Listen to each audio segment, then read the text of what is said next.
Lesson 24, Being Trustworthy. Whoever is trustworthy in his dealings with people is deemed by Allah to be worthy of being entrusted with the secrets of the religion. Being trustworthy is extremely important in Islam. A believer is someone who upholds people's honor and protects their wealth and property. Someone who is trustworthy in his dealings with people is deemed by Allah to be worthy of being entrusted with the secrets of the religion and being gifted the sweet taste of closeness to Him. Allah will bless such a person with inner security and safeguard him from the evil of those who wish to harm and trick him. Allah will save him from the deception of others, since they were safe from being deceived by him. This is because the reward for one's actions directly corresponds to the nature of those actions. The Prophet ﷺ said, "Faithfully return that which has been entrusted to you, and do not betray the one who betrays you." Even if someone betrays you, do not respond to betrayal with betrayal, for Allah will provide a way out for you and will recompense you with goodness. As the saying goes, a vessel only pours forth what is in it. If one's vessel is pure and good, then that which pours forth from it will only be good. Therefore, overlook injustices, transgressions, and betrayal on the part of others, for they are people whose vessels are polluted, and it is thus natural that malevolence flows forth from them. You must be extremely cautious regarding the rights and possessions of others, however insignificant they may seem. The Prophet ﷺ said, "O Mu'ad, indeed you will be questioned about the kuhl in your eyes and the fragments of earth between your two fingers."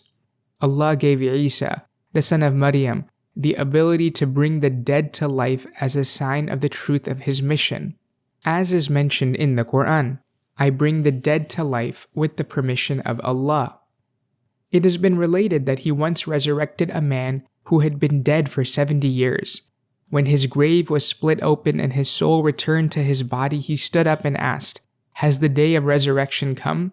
The people replied, "No, it has not yet come, but rather, the Spirit of Allah, Isa, the son of Maryam, has asked Allah to resurrect you." The man asked, "O Spirit of Allah, why did you request my resurrection?" Isa replied by asking him, "When did you die?" 70 years ago. Isa asked, "So what news do you bring?" He said, "O Prophet of Allah, most of my actions are good, and Allah forgave my wrongdoings, except for one act."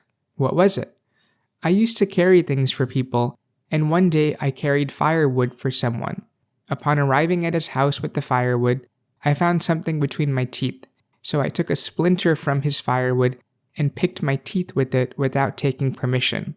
Allah thus held me to account for this saying, 'Fulfill this man's right.' I was held in a state of suspension. For 70 years I have been chastised for the splinter, and I am waiting for this man. If he dies and forgives me, Allah Most High will forgive me, this being the man's right. Allah will not forgive me until this man forgives me." This then acted as a warning for those who heard the man's tale. As we can see, we must be trustworthy regarding everything, even if it is as small as a toothpick. Fulfilling people's rights is indeed a weighty affair. The Creator is magnanimous in overlooking His own rights, but when it comes to the rights of His slaves, He requests that they be fulfilled. He states in a Hadith Qudsi, "Were I not to seek justice for the oppressed, and were I not to seek retribution from the oppressor, I myself would be an oppressor." On the day of resurrection, a voice will call out, "I am the sovereign. I am the arbitrator. It is not fitting that anyone who is destined for paradise who has wronged a person who is destined for the fire should enter paradise until I take retribution from him. It is not fitting that anyone who is destined for the fire who has wronged a person who is destined for paradise should enter the fire until I take retribution from him, even if it is only a blow to the face."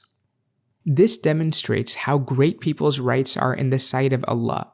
Therefore, fulfill the rights of others in a way that Allah loves, and be trustworthy in your speech, actions, and dealings with others, and Allah will then be content with you and will raise your station.